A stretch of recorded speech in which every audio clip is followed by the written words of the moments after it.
বঙ্গোপসাগরে ইঞ্জিন বিকল হয়ে গভীর সমুদ্রে ভাসতে থাকা ফিশিং বোটসহ ১২ জেলেকে উদ্ধার করেছে কোস্টগার্ড। মঙ্গলবার দুপুরে কোস্টগার্ড মিডিয়া কর্মকর্তা লেফটেন্যান্ট কমান্ডার সাব্বির আলম সুজন এ তথ্য জানান।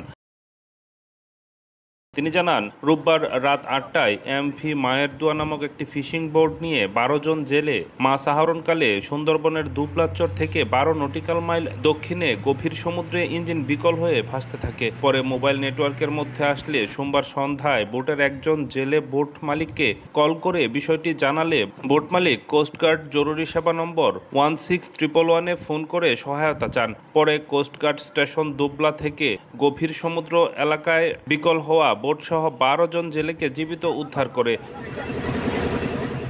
উদ্ধারকৃত জেলেদের প্রাথমিক চিকিৎসা ও প্রয়োজনীয় খাবার প্রদান করা হয়। বোটসহ মালিক পক্ষের কাছে হস্তান্তরের প্রক্রিয়া চলমান।